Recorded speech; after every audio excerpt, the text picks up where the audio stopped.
एक दफा का जिक्र है, एक खूबसूरत गांव में जहां हर तरफ हरियाली और खुशबू थी, वहां एक गधा रहता था। इस गधे का नाम चांदू था। चांदुआ एक मेहनती और वफादार गधा था जो हमेशा अपने मालिक के कामों में मदद करता था। एक दिन जब सूरज अपनी पूरी आबोताब से चमक रहा था, चांदू को बहुत प्यास लगी थी।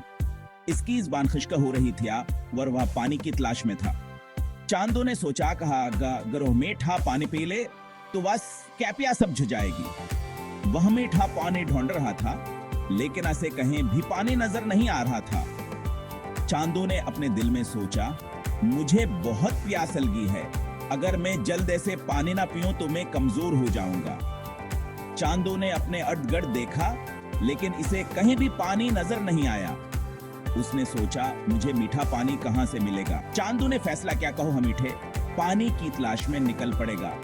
वह अपने सफर पर रवाना हुआ और रास्ते में इसने कई जगहों पर पानी तलाश किया। चांदू को उम्मीद थी, कहा असे जल्द ही पानी मिल जाएगा। इसने अपने दिल में अज़्म किया, कहूं हार नहीं मानेगा और पानी जरूर ढूंढेगा। चांदू ने जंगल का रास्ता अख्तियार किया, जहां दरख्तों की छांव में इसे कुछ राहत मिली। इसने सोचा कि शायद जंगल में कहीं पानी का चश्मा हो। जंगल में चलते चलते चांदू ने परिंदों की चहचहाहट सुनी और इसकी उम्मीदें बढ़ गईं। उसने सोचा कि परिंदे हमेशा पानी के करीब होते हैं। चांदू ने परिंदों का पीछा किया और एक छोटे से नदी के पास पहुंचा। उसने नदी का पानी चखा, लेकिन वो पानी खारा था। चांदू मायूस हो गया, लेकिन असने हमतने हारी। उसने सोचा कि शायद आगे कहीं मीठा पानी मिल जाए। चांदू ने अपनी तलाश जारी रखिया और एक खूबसूरत मैदान में पहुंचा। वहां रंग बिरंगे फूल खिले हुए थे और हवा में खुशबू फैली हुई थी। चांदू ने फूलों की खुशबू से लुत्फानंदोज होते हुए सोचा कि शायद यहाँ कहीं पानी हो। इसने मैदान के कोने कोने में पानी तलाश किया। आखिरकार चांदू को आयकनवन नजर आया।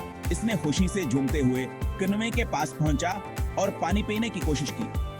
चांदू ने कनवे का पानी पिया और इसके प्यास सब जगह। इसने सोचा कि मेहनतावर सबर का फल हमेशा मीठा होता है।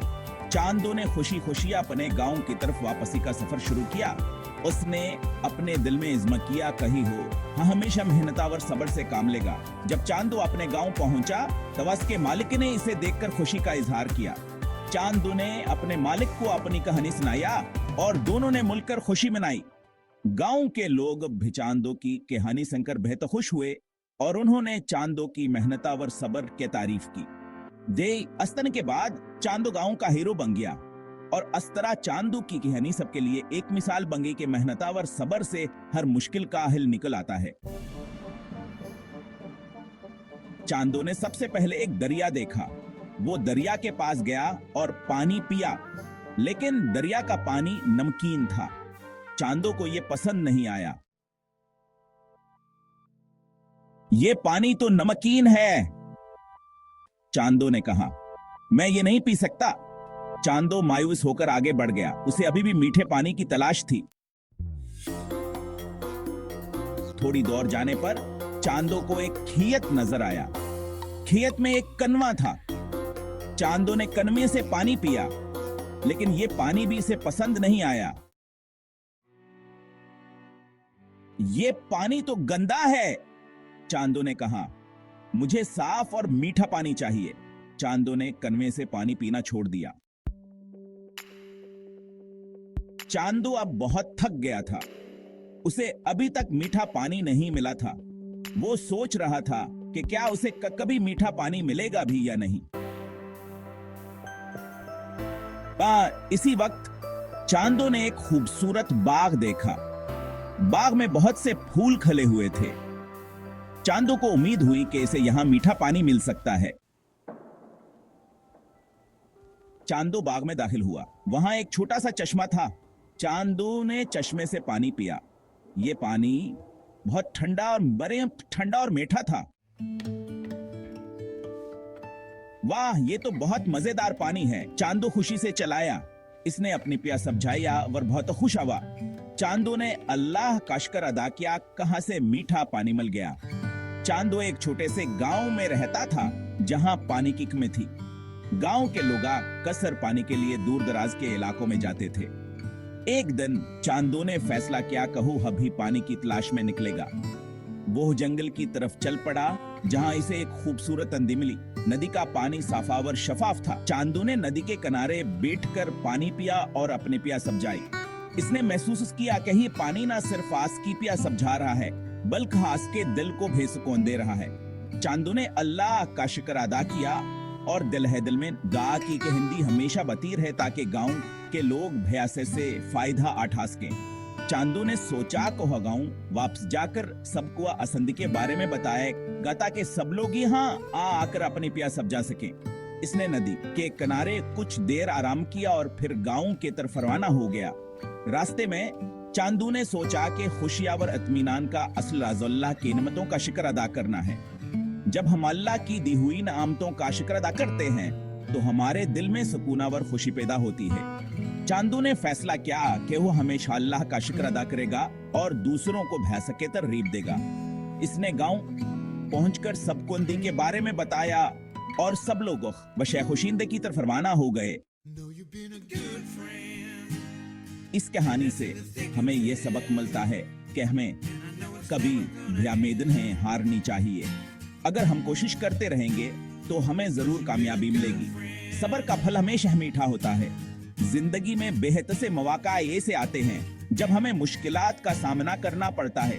इन मौके पर हमें हमतावर हौसले से काम लेना चाहिए। अगर हमतन हारें और अपनी कोशिशें जारी रखें तो हमें कामयाबी जरूर मिलेगी। कामयाबी का रास्ता हमेशा आसान नहीं होता, लेकिन जो लोग सब्र और मेहनत से काम लेते हैं वो आखिरकार अपनी मंजिल तक पहुंच जाते हैं। सब्र का फल हमेशा मीठा होता है और यह हमें सिखाता है कि मुश्किलात के अपनी कोशिशें जारी रखनी चाहिए।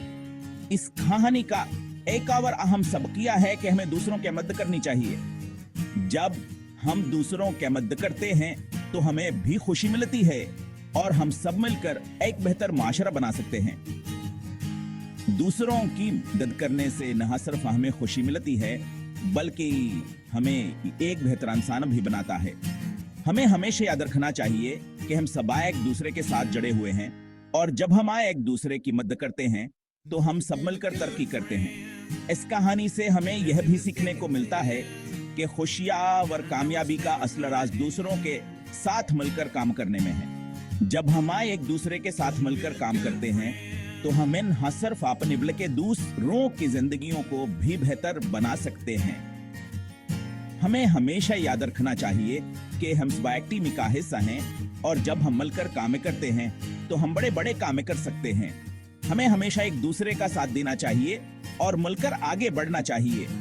इस कहानी का अखलाकी सबक यह है कि हमें कभी भी नहीं हारनी चाहिए, दूसरों की मदद करनी चाहिए और मिलकर काम करना चाहिए। अगर हम इन असूलों पर अमल करेंगे तो हमें जिंदगी में कामयाबियां और खुशी जरूर मिलेगी।